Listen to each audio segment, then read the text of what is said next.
Shine Brighter, written by Sunshine.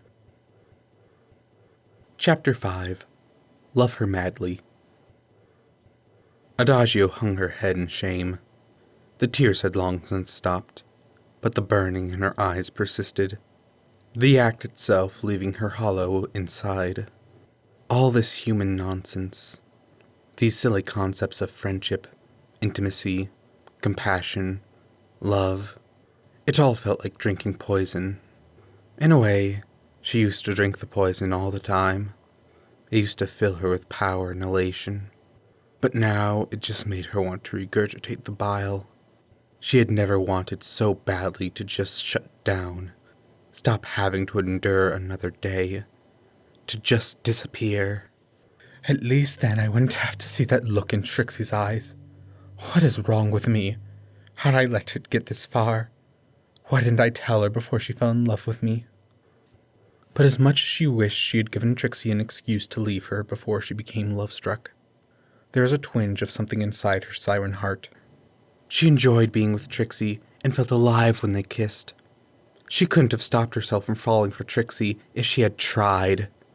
She herself was under Trixie's spell, wooed by her adorable charms and her extravagance.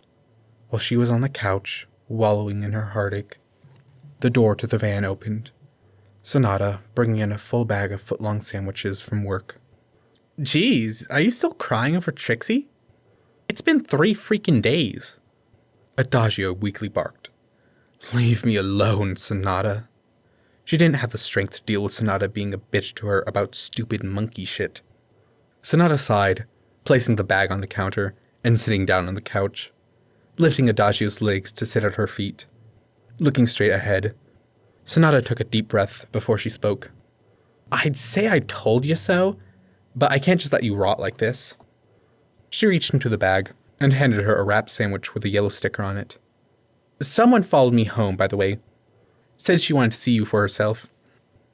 Only when she accepted the sandwich from her sister did Adagio notice that there were 1 too many footlongs for just 3 sisters.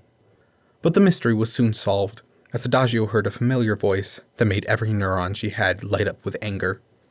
Hey, Adagio, Sunset Shimmer said sheepishly from the open door of the van. As Adagio shifted to sit up, she felt Sonata wrap a hand around her arm. Calm down, Dachi. She paid for dinner in return for a favor. When I saw Sonata at her work, we got to talking. She told me how you've been doing, and I promised to try and fix the mess I made. Sonata explained. I told her if she paid for some food for us, she could tag along and get 1 chance to talk to you. I did buy a second veggie patty sandwich for myself as well. Sonata looked as impassive as ever as she handed Sunset a sandwich with an orange sticker. Sunset sheepishly added, I got hungry again after the chat we had on her lunch. Unwrapping the sandwich with a blue sticker, Sonata begrudgingly said, Thanks for paying for the food or whatever. Never taking her eyes off Sunset, Adagio begrudgingly took the sandwich that was offered, though she refrained from unwrapping it. Seeing Sunset Shimmer here had thoroughly killed her appetite. Why are you here, Sunset? Adagio's tone was tight and venomous as she stared her enemy down. Sunset was already mid-bite when Adagio had asked. Looking up, she awkwardly finished chewing and went on. I wanted to see you for myself, I guess. Adagio's brow rose exactly 1 inch as she gestured to the door. Well, you've seen me. I don't want to see you, so you're welcome to leave. There was a flash of offense in Sunset's expression, before it softened into a shameful, guilty frown. I guess I deserve the cold treatment. You don't have any reason to be friendly with me. But Trixie told me you changed. And I figured, I should come and see if she was right. And now that we're face to face, unicorn to siren, Sunset's voice climbed higher in pitch as she rambled on, clearly unsure of where she was taking this. After another minute under Adagio's chilling gaze, she folded. I see how much I misjudged you. And I'm sorry. You're sorry, Adagio repeated incredulously. Yes, you didn't exactly come begging for forgiveness, so I found it hard to believe you weren't up to something, but now I can tell it's the real deal. Having to see Sunset Shimmer again had already made Adagio sick, But Sunset's pity made her want to hurl. Let's get one thing straight, Shimmer. I'm not your friend, and I'm not interested in being your friend. You or any other Rainboom. It's not your forgiveness I care about. It's Trixie's. Sunset looked at the floor, dejected. Yeah, I expected that. Sunset trailed off. When she looked up again, she wore a look of determination. But I can't just sit back after I helped ruin a friendship. Please let me help you patch things up. Adagio kept her glare up for another minute, before letting out a sigh and relenting. Fine. I'll let you fix this mess you made, Adagio declared to Sunset's relief, finally beginning to unwrap her sandwich. So, Miss Friendship Expert, what's your plan to get Trixie and I back together? With a smirk, Sunset wiped a bit of sauce from her chin and finished out her phone, swiftly unlocking it. The one thing that always works. Open and honest communication. Adagio and Sonata both rolled their eyes. The sad and depressive Trixie sat in her desolate room. No lights, no music, just her misery keeping her company. Her guitar lay forgotten on her bed, along with a few sheets of scribbled out chord progressions and erased lyrics. She had long given up on trying to distract herself with music, opting instead to slump over her desk, mindlessly riffling through a deck of cards. More than just part of her act, magic had always been Trixie's great escape. The tedium and repetition of mastering a trick, the intricate subtleties of sleight of hand. It was usually enough to carry Trixie's attention away from whatever troubled her. Yet, now the cards and coins failed to take her mind away from Adagio. Deciding to go through the trick again, Trixie mused that she was right back where she was a little over a week ago. The bright flame Adagio rekindled had burned out once again. The star within her dimmed and cooled once more.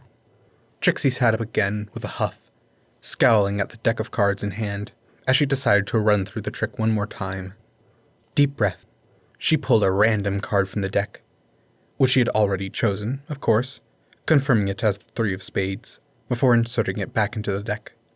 A real shuffle, some bullshitting for the audience, a false shuffle, a little more bullshit, and the card should have jumped to the top. After another breath, Trixie gently took the top card and flipped it. She froze as the Ace of Hearts stared her down, taunting her. The coincidence was magical on its own, even if the failed trick wouldn't have impressed anyone else. Trixie stared blankly at the lone heart, silently wondering what the universe was trying to tell her with this card. Groaning, Trixie folded her arms up on the desk and laid her head down, finally resigned to address her feelings. She missed Adagio, that cunning, manipulative, deceitful, charming, talented, beautiful snake. She wondered when exactly she had fallen so hard for Adagio. Was it at the aquarium? When Adagio bared her soul to her? Or when they shared their first kiss in this very room? During their first lesson, perhaps? When Adagio showed such interest in her magic and helped her with guitar playing? Or was it all the way back during the musical showcase, when Adagio had first sung those beautiful, terrible words to her that had driven her to cheat and hurt? All the memories felt so different to Trixie, despite being spent with the same person. Who was the real Adagio, the confident, conniving siren that had sent CHS spiraling into chaos, or the sullen, introspective girl she had seen amongst the calm water of the aquarium? A loud buzz from behind her broke Trixie out of her reverie. Spinning around, she reached for her phone, but immediately groaned again as she saw Sunset's name. Throwing her phone out the window was highly tempting right now, but Trixie decided to humor her. I'm sorry. Can we talk, please? What do you want? I'm sorry about the other day.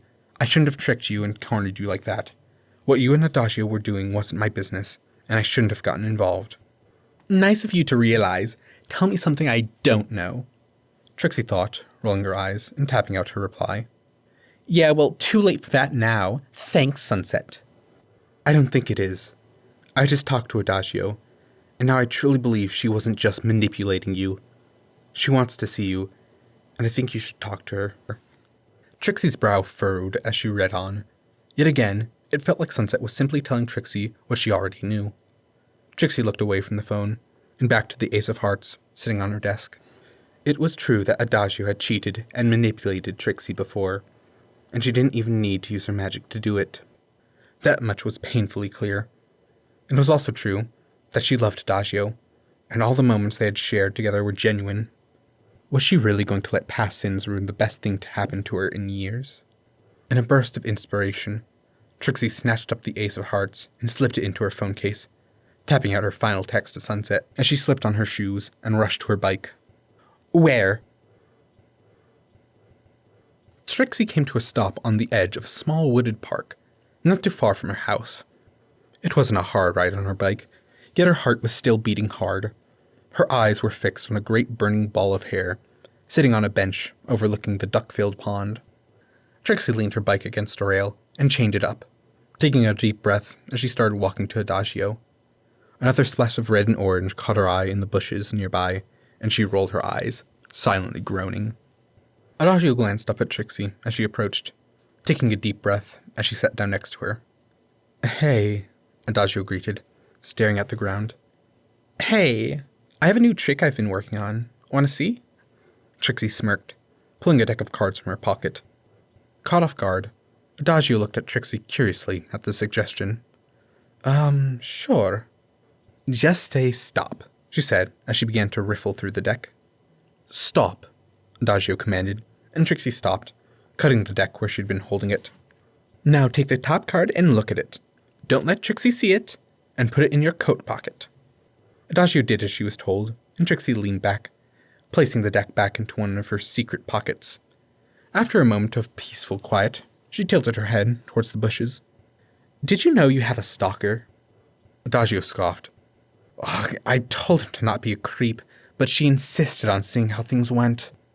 Trixie rolled her eyes again, choosing to ignore the intrusive audience and focusing back on the trick at hand. What was your card? Ace of Hearts.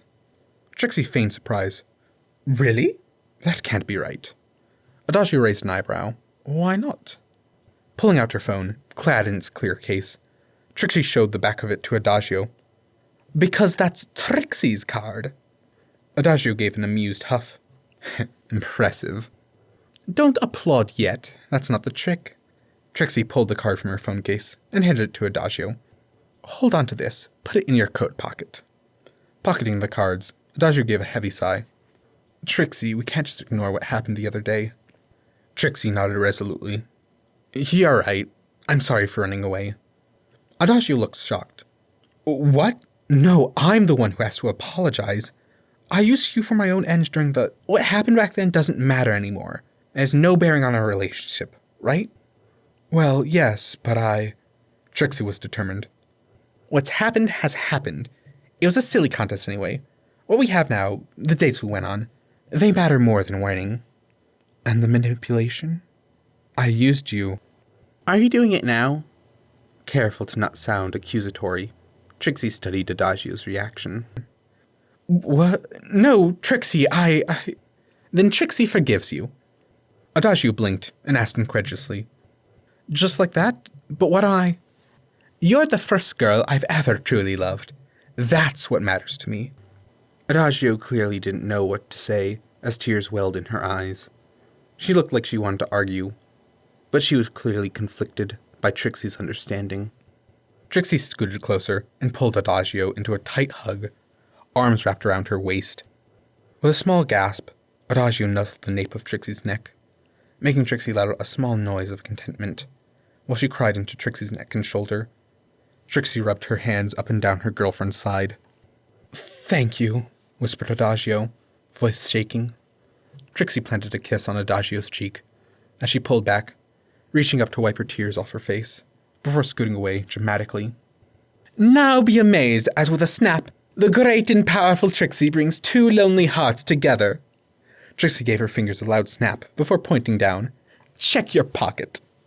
Adagio scrunched her face in confusion as she reached in and pulled out a single card instead of two, looking amazed as she showed the two of hearts to Trixie. What? Trixie cut her off by leaning in for a kiss, pressing her lips against Adagio's. The card was soon forgotten in favor of their embrace.